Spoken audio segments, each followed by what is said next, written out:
Ahojte Lego priatelia, toto je ten set, na ktorý sme všetci čakali už 2 roky. Minas Tirith je konečne tu a Lego sa s týmto setom naozaj vyhralo. Ide bez pochýb o veľmi ambiciózny Lego Pán prsteňov set, ktorý sa snaží zachytiť biele mesto Gondoru spôsobom, ktorý kombinuje masívnu mikromierku s časťami v minifigurkovej mierke. A už na prvý pohľad je jasné, že tento set rozdelí názory. Niektorí ocenia jeho ambície, detailnosť a jeho možnosť ho pekne vystaviť. Iní okamžite spochybnia zvolenú mierku a porovnajú ho so setmi ako Roklinka či Barad-dûr. V tomto videu sa teda pozrieme na všetko. Ak ma ešte nepoznáte, volám sa Lukáš a vítam všetkých, ktorí sa rozhodli pozrieť si túto recenziu. Ešte predtým, než začneme, nezabudnite sa prihlásiť odberu kanálu a ak chcete podporiť moju tvorbu, použitie affiliate odkazov v popise je skvelý spôsob, ako to urobiť bez akýchkoľvek dodatočných nákladov pre vás. Dobre, a teraz sa poďme ponoriť do bieleho mesta Gondoru. Skôr, než sa pustíme do samotnej stavby, pozrime sa bližšie na zostavu minifigúrok, pretože Lego tu naozaj nesklamalo. Vedie ju Aragorn v korunovačnom oblečení, presne ako ho vidíme v záverečných scénach návratu kráľa. Má úplne nový účesový diel s korunou a v skutočnosti vyzerá výborne. Je vybavený mečom, aj keď by som bol rád, keby Lego využilo túto príležitosť na zaradenie špecifickejšej verzie Andurilov namiesto bežného mečového dielu. Napriek tomu je samotná minifigúrka neuveriteľne detailná. Zlatá metalická potlač na brnení, potlač na oboch rukách a ďalšie detaily na tele pod brnením robia z tejto verzie Aragorna jednu z najlepších, aké sme doteraz dostali. Ďalšie je Arwen, hoci jej spracovanie pôsobí o niečo umiernenejšie. Objavuje sa v korunovačnom outfite spolu so zástavou Gondoru, ktorá má metalický povrch a v skutočnosti vyzerá skvelo. Problémom však je, že stojan so zástavou čiastočne zakrývajú samotnú minifigúrku, čo je trochu škoda, pretože v niektorých uhlov tak nevynikne jej dizajn. Jej svetlo-zelené šaty majú elegantnú potlač na tele aj rukách, no spodná časť ostáva bez potlače. Potom tu máme Denethora, jeho rúcho má detailnú potlač na hornej aj spodnej časti, vďaka čomu ide o ďalší veľmi silný kus v zostave. Nasleduje Faramir, ktorý sa podľa mňa v Lego podobe objavuje poprvýkrát, ale pokojne ma opravte, ak sa mýlim. V každom prípade ide o mimoriadne detailnú a veľmi dobre spracovanú minifigúrku, vybavenú mečom a kvalitnou potlačou na celom tele. Ďalej tu máme Pipina v gondorskej uniforme. Má dvojito tvarované nohy, tmavozelený plášť a detailne spracovanú potlač trupu, ktorá perfektne zapadá do atmosféry mesta. Samozrejme, žiadna zostava Pána prsteňov by nebola kompletná bez Gandalfa, tentoraz v podobe Gandalfa bieleho. A opäť je tu výborná úroveň detailov. Potlač na prednej aj zadnej strane trupu je krásne spracovaná a dokonca aj po odstránení brady sa odhalia ďalšie skryté detaily. Ide o jednoduchý dizajn, ale mimoriadne efektívny. Základ zostavy doplňajú 4 gondorskí vojaci. Každý má štít s potlačou bieleho stromu Gondoru, ktorý sa opakuje aj na brnení a tele, čím vzniká veľmi jednotný dizajn. Zároveň tu je pekná variabilita, rôzne výrazy tváre a dokonca aj viacero odtieňov pleti, čo pôsobí veľmi dobre a dodáva jednotkám väčšiu rozmanitosť. Mnohé minifigúrky majú aj obojstranné tváre, čo je vždy skvelý detail a zvyšuje ich výstavnú hodnotu. Ale predtým, než prejdeme ďalej, máme tu aj tieňovlasa, Gandalfovho legendárneho koňa. Ide o jednoduchú bielu formu koňa, ale funguje perfektne a krásne dotvára scénu. A nakoniec tu sú ešte 2 postavy bývalých kráľov Gondoru. Tí sú vystavení ako sochy v interiéri stavby a využívajú rovnaký diel s korunou a vlasmi, ktorý bol predstavený pri Aragornovi. Sú osadení na elegantných podstavcoch v mravorovom štýle s novými potlačenými 2x2 dielikmi, ktoré vyzerajú fantasticky. Našťastie v celom sete nenájdeme žiadne nálepky. Všetko je potlačené, čo je presne to, čo by ste očakávali v tejto cenovej kategórii. Celkovo je zostava minifigúrok vynikajúca. skvelé potlače, výborný výber postav a veľmi silná úroveň detailov naprieč celou líniou. Moja jediná menšia výhrada je celkový počet. 10 minifigúrok na najväčší set v sérii pôsobí trocha striedmo. No na druhej strane viac postav by pravdepodobne spôsobilo problémy s priestorom v samotnej stavbe, čomu sa budem venovať o chvíľu. A teraz sa presunieme k hlavnému lákadlu, a to samotnému Minas Tirith. Môj prvý dojem je pomerne jednoznačný. Ide o nádherný model. Je veľký, veľmi detailný a okamžite rozpoznateľný. Avšak čím viac času som s ním strávil, tým viac sa môj názor začal mierne komplikovať. Jedným z kľúčových dizajnových rozhodnutí je, že set nedrží jednu jednotnú mierku. Namiesto toho kombinuje dve. Predná brána a časť zadných sekcií, ku ktorým sa ešte dostaneme, sú postavené v minifigúrkovej mierke, zatiaľ čo zvyšok mesta prechádza do mikromierky. Z diaľky tento mix nepôsobí ako zásadný problém, no vo chvíli, keď začnete do scény skutočne umiestňovať minifigúrky, obmedzenia sa stanú oveľa zjavnejšími. Väčšina interakcie je v praxi sústredená len do oblasti brány.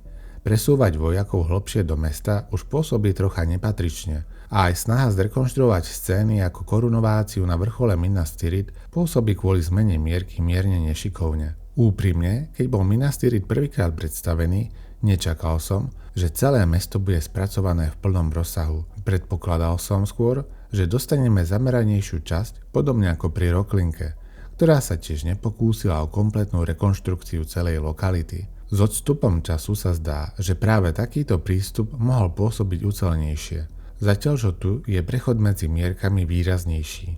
Každopádne som zvedavý, čo si o tom myslíte vy.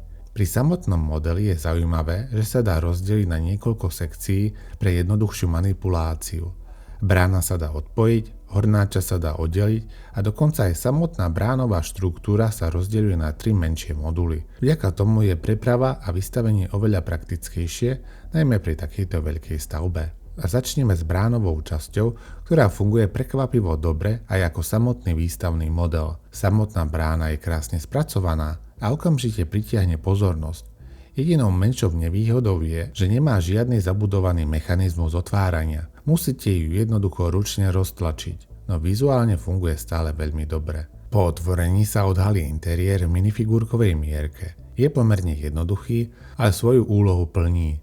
Na jednej strane si môžete vytvoriť malú trhovú scénu s niekoľkými civilistami. Ale ako si tu nemáme žiadnych civilistov, takže asi skôr nie. Jedným z výrazných detailov je malý trhový vozík, ktorý kreatívne využíva nový diel rebríka netradičným spôsobom. Na opačnej strane brány sa nachádza zbrojnica, ktorá dodáva rozloženiu trochu rozmanitosti. Celkovo bránová časť ponúka množstvo miest na umiestnenie gondorských vojakov, ale aj napriek tomu, že možností je veľa, scéna nepôsobí tak živo a dynamicky ako filmové predlohy. Napriek tomu je dostatočne flexibilná na to, aby ste ju mohli oživiť ďalšími stredovekými minifigúrkami z iných Lego setov, ak jej chcete dodať viac života. A teraz sa presunieme za hranice prednej brány, kde prichádzame k hlavnej stavbe Minas Tirith, kde cez celé mesto dramaticky prechádza horský masív. Z vizuálneho hľadiska je to jeden z mojich najobľúbenejších prvkov celého setu. Vyzerá absolútne fantasticky a modelu dáva jeho charakteristickú identitu. V skutočnosti som mal pocit, že hlavná časť funguje ešte lepšie, keď nie je spojená s bránou. Ak už, tak ma dokonca privádza k myšlienke, či aj samotná brána mohla byť spracovaná v mikromierke, aby celý model pôsobil vizuálne jednotnejšie. Čo si o tom myslíte vy? Treba uznať, že dizajnéri odviedli skvelú prácu. Žiadne arkierové okná, veže ani dekoratívne architektonické prvky nepôsobia opakovane. Každá časť využíva mierne odlišné stavebné techniky, no všetko spolu stále tvorí ucelený a uveriteľný mestský celok. Jeden dobrý postreh, a toto je už skôr moje rýpavé vnímanie, je, že jednotlivé vrstvy mesta nie sú z vonkajšej strany úplne zjavne fyzicky prepojené. Na prvý pohľad si to nevšimnete, ale pri bližšom pohľade je to o niečo výraznejšie. Ani to však výrazne neuberá na celkovom dojme z modelu. Ďalším zaujímavým detailom je použitie mikromierkových textúr na fasáde. V celom modeli sa nachádza množstvo 1:1 dielikov, ktoré pridávajú obrovské množstvo detailov, no ich presné zarovnanie nie je vždy jednoduché. Preto môže povrch pri pohľade zblízka pôsobiť mierne nerovnomerne. Ale z bežnej pozorovacej vzdialenosti to funguje veľmi dobre. Pri detailnejšom pohľade na konkrétne časti musím vyzdvihnúť, ako sú spracované obranné štruktúry mesta. Aj v tejto menšej mierke sú okamžite rozpoznateľné a dodávajú dizajnu silný pocit funkčnosti. Ďalším výrazným prvkom je klenutá chodba vytesaná do horského masívu, ktorá sa opakuje naprieč viacerými úrovňami mesta a pomáha vizuálne prepojiť celú horizontálnu štruktúru. Ak sa posunieme ešte vyššie, dostaneme sa k oblasti fontány, kde sa nachádza ikonický biely strom Gondoru v miniatúrnom spracovaní. Celkovo vyzerá fajn, aj keď by som ocenil, keby bol listový diel v trocha ploššej polohe, aby sa priblížil filmovej predlohe. Okolo neho sú rozmiestnené malé skupiny budov a veží, vrátane samotnej trónovej sály. A pri otočení modelu sa dostávame priamo do trónovej sály v plnej minifigurkovej mierke. A práve tu celý set skutočne ožíva. Tak poďme dnu. Najväčším lákadlom interiéru je bez pochyby trónová sieň, a Legu sa ju podarilo spracovať naozaj pôsobivo. Z toho, čo vidím, veľmi verne zachytáva atmosféru aj architektúru z filmu. Priestor je plný detailov a prakticky všade, kam sa pozriete, niečo nájdete. Jedinou slabšou stránkou je strop, ktorý pôsobí mierne nedokončene. Najmä, keďže sú viditeľné farebné dieliky z hornej časti konštrukcie. V hlavnej sále okamžite upúta pozornosť kráľovský trón, ktorý tvorí dominantný prvok miestnosti. Pred ním sa nachádza Denethorov správcovský trón a malý jedálenský stôl, vďaka ktorému si môžete znova vytvoriť jednu z jeho pamätných a trocha znepokojivých scén z filmu. Za trónom sa nachádzajú dvoje bočné dvere, ale pri bližšom pohľade si všimnete aj niektoré nedokončené miesta, ktoré by si zaslúžili viac dlažby alebo dekoratívneho prekrytia. Zaujímavosťou je, že samotný hlavný trón sa dá úplne vybrať zo stavby. Nemá žiadnu špecifickú funkciu, ale pridáva flexibilitu pri vystavení a pokojne by fungoval aj ako samostatný výstavný prvok. Po jeho odstránení je krásne vidieť detaily stromu Gondoru umiestneného za ním, čo je veľmi pekný detail. Pri pohľade nahor vyniká aj rotunda, kde sa v strede nachádza luster vytvorený z upraveného štítového dielika. Žiaľ, môj kus visí mierne nakrivo, ale samotný dizajn je veľmi šikovný. Okolo sú dekoratívne mušľové prvky, ktoré pekne rámujú hornú časť. A ďalšie štítové detaily ešte viac počiarkujú kráľovskú atmosféru miestnosti. Na podlahe nájdeme ďalšiu exkluzívnu potlačenú 1:2 kachličku s ornamentálnym vzorom, čo je vždy vítaný detail. Po stranách trónovej časti sú dve bočné komnaty so sochami bývalých kráľov Gondoru, ktoré som zmieňoval na začiatku videa. Interiér však nekončí tu. Po vysunutí bočných sekcií sa odhalia ďalšie skryté miestnosti. V jednej sa nachádza hromada dreva pri ohni, okamžitý odkaz na veľmi konkrétnu a pomerne známu scénu filmu, ktorú fanúšikovia okamžite rozpoznajú. Druhá miestnosť obsahuje jeden z najzaujímavejších prvkov celého setu – palantír. Dá sa vystaviť dvoma spôsobmi a po otočení odhaľuje víziu vo vnútri vidiaceho kameňa, čo pridáva jemný, ale veľmi efektívny interaktívny prvok. Navyše sa líši od verzie v sete Barad-dûr, čo je pre zberateľov príjemný bonus. Nižšie nájdeme kompaktnú spálňu, ktorá odkazuje na scénu Pippina Gandalfa spolu s malým balkónom. Na opačnej strane je úzka, ale detailná študovňa plná knižníc, sviečok, písacieho stola a ďalšej exkluzívnej potlačenej 1:2 dlaždice. Táto časť odkazuje na Gandalfovo objavenie pravdy o prstení v spoločenstve prstenia. Celkovo je finálny model extrémne pôsobivý a veľmi dobre zachytáva biele mesto. Pri vystavení s minifigúrkami však narazíte na určité obmedzenia v realistickom umiestnení postáv. Ak sa rozhodnete vystaviť mesto ako celok, niektoré figurky musíte umiestniť mimo mesto. Na druhej strane, ak sa pokúsite zobraziť interiér, ten sa rýchlo zaplní a narazíte na nedostatok priestoru a zároveň tým stratíte celkový architektonický efekt exteriéru, ktorý je pre väčšinu ľudí hlavným dôvodom kúpy tohto setu. A poďme sa teda pozrieť na čísla. Tento set sa predáva približne za 660 eur alebo 15 800 korún. V čase nahrávania bol už všade vypredaný a jeho dostupnosť bola až za mesiac. Set obsahuje 8278 dielikov a 10 minifigúrok plus 2 dodatočné sochové postavy. Pre upresnenie, toto video nie je sponzorované LEGO spoločnosťou. Ak však zvažujete kúpu akéhokoľvek setu z LEGO webu alebo dokonca čohokoľvek cez Alzu, veľmi by som ocenil, keby ste použili affiliate odkazy v popise. Je to malý spôsob, ako podporiť kanál a pomáha mi pokračovať vo vytváraní podobného obsahu. Takže vopred ďakujem. Vo vnútri krabice nájdete 3 samostatné boxy, ktoré spolu obsahujú 60 očíslovaných vreciek. Prvý box obsahuje vrecka 1 až 18 a 2 samostatné návody. Druhý box obsahuje vrecka 19 až 39 a 1 stavebný návod. Zatiaľ čo tretí box obsahuje vrecka 40 až 60 a už žiadny návod. Musím tiež oceniť spracovanie balenia. Bočné ilustrácie sú veľmi premyslené. Keď sa položia vedľa seba, vytvoria kompletný obraz Minas Tirith a každý z jednotlivých boxov navyše ponúka iný uhol pohľadu. Jeden zobrazuje prednú stranu, druhý zadnú a tretí pohľad zhora na celé mesto, čo je naozaj pekný detail. V prvom návode na zostavenie sa nachádza niekoľko úvodných strán, ktoré vždy potešia. Počas stavania tiež narazíte na viacero citátov z filmov, ktoré tematicky súvisia s danou časťou stavby. Myslím si, že je to veľmi dobrý prvok, najmä v momentoch, keď niektoré dizajnové rozhodnutia, ako napríklad študovňa alebo spálňa, nemusia byť na prvý pohľad jasné vo vzťahu k predlohe. Poďme sa ešte porozprávať o stavebných technikách a celkový proces stavania celého mesta. Ako som už spomínal, set je rozdelený do 60 vreciek a 1676 stavebných krokov, rozdelených do 3 stavebných návodov. To je v každom prípade poriadne rozsiahla stavba. Priznávam sa, že som mal mierne obavy, či to stihnem dokončiť včas pre túto recenziu, ale nakoniec mi to trvalo približne 14 hodín celkovo, rozložených do 3 večerov. Bohužiaľ, posledné vrecko nie je práve najzábavnejšie na stavanie, pretože pozostáva prevažne z technik dielikov.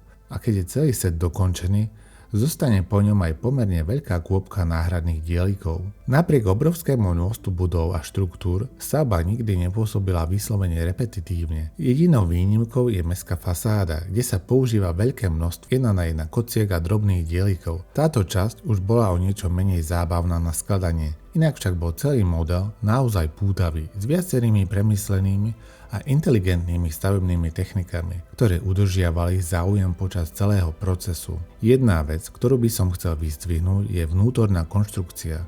Ak sa pozrite na model zozadu, nachádza sa tu pomerne veľká časť, kde sú interiér a exteriér oddelené skrytým konštrukčným priestorom. Pri pohľade zhora dokonca vidno časť vnútorného technigrámu a akýsi skrytý systém chodieb, na ktorý sú napojené jednotlivé steny. Je tu pomerne veľa nevyužitého vnútorného priestoru. Podľa môjho názoru sa s touto časťou dalo pracovať efektívnejšie, podobne ako pri horných častiach, ktoré obsahujú viac viditeľných interiérových detailov. Pridanie niekoľkých odnímateľných častí stien alebo ďalších otvorov, ktoré by odhalili viac skrytých detailov, by výrazne zlepšilo celkový dojem. Takto to občas pôsobí, ako by táto časť stavby nebola úplne dotiahnutá, alebo by si jednoducho zaslúžila trochu viac vývojového času. Okrem toho, ak ste boli dostatočne rýchli v prvý deň, mohli ste získať aj darček nákupu v podobe setu Grond, ktorý obsahuje 307 dielikov. Pre tých, ktorí to nepoznajú, Grond je obrovský baranidlový stroj z návratu kráľa, ktorý sa použil na prerazenie brán Minas Tirith. Ide o ikonickú filmovú scénu. Okrem samotnej stavby, set obsahuje aj 2 minifigúrky orkov. Tieto zjavne využívajú rovnaké dizajny, ktoré boli predstavené v sete Barad-dûr, čo je v skutočnosti skvelý bonus, ak si chcete rozšíriť armádu orkov. Keď Minas Tirith porovnáme s ostatnými setmi zo série Pána prsteňov, okrem minuloročného grófstva začnú byť viditeľné zaujímavé rozdiely. Minas Tirith je v skutočnosti o niečo menší, než by ste možno čakali, najmä keď ho položíte vedľa Barad-dûr. Ruklinka pritom pôsobí širšie a rozsiahlejšie než Minas Tirith. Zaujímavé je, že každý z týchto setov pracuje s mierkou úplne iným spôsobom. Barad-dûr dominuje vertikálne svojou vysokou siluetou, roklinka sa rozlieva horizontálne s plynulým, otvoreným dizajnom a Minas Tirith sa sústreďuje na hĺbku a vrstvenú mestskú štruktúru. Preto ich v skutočnosti nemožno úplne priamo porovnávať v tradičnom zmysle. Každý z nich uprednostňuje iný prístup k mierke aj k rozprávaniu príbehu. Napriek tomu Minas Tirith trocha zaostáva, pokiaľ ide o rozprávacký potenciál, hoci ako celok pôsobí pôsobivo. Väčšina zmysluplnej interakcie je sústredená len do obmedzenej oblasti, čo môže sťažovať znovu vytváranie ikonických scén v porovnaní s ostatnými setmi. Keď ich postavíte vedľa seba, je ťažké ignorovať aj cenovku. Minas Tirith môže byť najdrahší set a mať najvyšší počet dielikov, no značná časť z nich tvoria aj malé dieliky, ktoré sa neprejavia ako pocitovo najväčší set. Osobne stále považujem Rocklinku za najsilnejší set v celej línii. Ponúka najlepší balans medzi výstavnou hodnotou, atmosférou a prístupnosťou. Barad-dûr je tesne za ňou, vďaka silnej štruktúre a výborným herným funkciám. Minas Tirith je stále fantastický prírastok, najmä ak je vašim cieľom rozšíriť svet a znovu si zahrať scény z Návratu kráľa. Ale pôsobí trochu inak, skôr ako čisto výstavný zážitok. Napriek tomu sú všetky tri spolu naozaj pôsobivé a nebolo by prekvapením, keby ich mnohí diváci už vlastnili všetky. Zaujíma ma však váš názor, súhlasíte alebo to vidíte inak? Úprimne, nečakal som, že Minas Tirith bude v niektorých porovnaniach pôsobiť až takto malý. A keď vidím všetky tieto sety spolu, napadá mi aj väčšia otázka.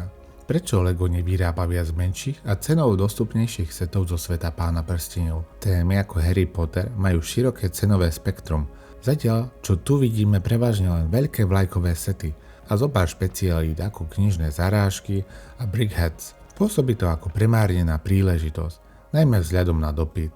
Celkovo je Minas Tirith stále krásny a ambiciózny set. Možno nedominuje vo všetkých rozmeroch, ale v detailoch, interpretácii mierky a prezentácii rozhodne nesklame. Ako výstavný kus si sebavedomo obhajuje svoje miesto v tejto zostave. A týmto sa dostávame na koniec recenzie. Minas Tirith je jeden z tých setov, pri ktorých vám po dokončení zostane v hlave naozaj veľa myšlienok. Na jednej strane ide o neuveriteľný výstavný model plný detailov, šikovných stavebných techník a veľmi ambiciózny pokus zachytiť jednu z najikonickejších lokalít z Pána prsteňov. Na druhej strane však voľba mierky a obmedzená interakcia v niektorých častiach z neho robia skôr zážitok zameraný na výstavu než plne hrateľné mesto. Napriek tomu sa nedá poprieť, aký silný dojem zanecháva po zostavení. Keď ho vidíte vedľa Barad-dûra a Rocklinky, ešte viac vynikne, ako ďaleko sa LEGO s touto tematikou dostalo. Aj keď každý z týchto setov pracuje so škálou a dizajnom úplne iným spôsobom. Ako vždy by ma zaujímal váš názor. Čo si myslíte? Myslíte si, že Minas Tirith naplnil očakávania? Alebo dávate prednosť niektorému z ostatných setov v tejto sérii?